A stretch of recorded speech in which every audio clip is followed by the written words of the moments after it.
ایک صاحب کو لاہور میں نے پایا کہ وہ جوانی کو اپنے گالیاں دے رہے تھے کہ تیری جوانی کیسی تیسی کروں، یہ کروں وہ کروں، جوانی میں تم نے کیوں ایسا اپنے کو کوس رہا تھا۔ میں نے کہا جناب جوانی کو گالیاں مت دیجیے، جوانی استعمال کرنے والے کو کہیے، خود اپنے کو کہیے۔ لہذا اسی وقت میں نے ان کی حرکت پر ایک شعر کہا، میرا اردو شاعری دیکھیے ذرا۔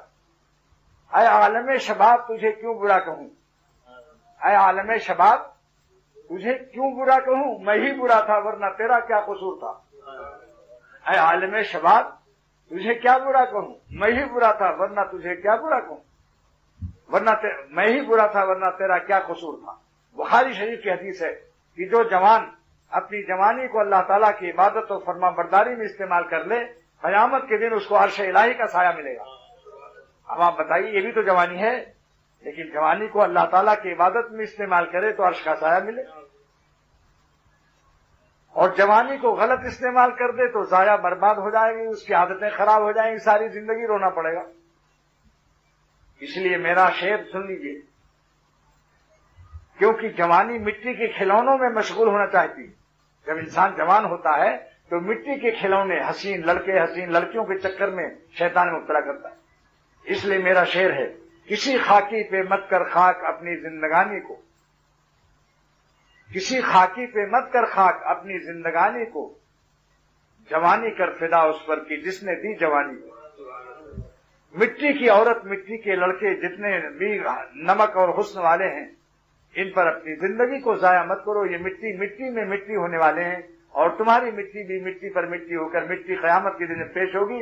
اللہ تعالیٰ تمہارے جسم خاکی سے سوال کرے گا کہ تم کو جو میں نے جسم روح دیا تھا، تم نے اس کو کہاں استعمال کیا، جوانی کہاں استعمال کی، تب پتہ چلے گا کہ کیا جواب دینا چاہیے۔ کسی خاکی پہ مت کر خاک اپنی زندگانی کو، جوانی کر فدا اس پر کی جس نے دی جوانی کو۔ الہ آباد میں تھا، اسی وقت میرا یہ شعر ہوا، سنبھل کر رکھ قدم اے دل۔ اس شعر کی میں نے جب شاہ عبد الغنی رحمۃ اللہ علیہ سے 17 سال کی عمر میں بیعت کی، 17 سال کی عمر تھی میری، جوانی کا آغاز تھا وہ، اس وقت میں نے بیعت کی بڑے زبردست عظیم الشان ولی اللہ جن کو امت سمجھتی ہے، اور میں بھی سمجھتا ہوں کہ سنبھل کر رکھ قدم اے دل بہار حسن فانی میں، سنبھل کر رکھ قدم اے دل بہار حسن فانی میں، ہزاروں کشتیوں کا خون ہے، ہزاروں کشتیوں کا خون ہے بحر جوانی میں۔ جوانی کے سمندر میں کتنی زندگیاں ضائع ہو چکی، کشتیاں الٹی پڑی ہوئی، اور جنہوں نے جوانی کو اللہ پر فدا کیا، اللہ نے اس جوانی کے بدلے میں بے شمار عالم شباب ان پر طاری کیا۔ بڈھے ظاہر سے ہو گئے، بال سفید اندر مستیاں، شباب عالم شباب طاری۔ جتنے ہی اللہ والا بڈھا ہوگا اس کی روحانیت کا نشہ تیز ہوتا چلا جائے گا۔ آپ بتاؤ، پرانی شراب میں نشہ تیز ہو جاتا ہے یا نہیں؟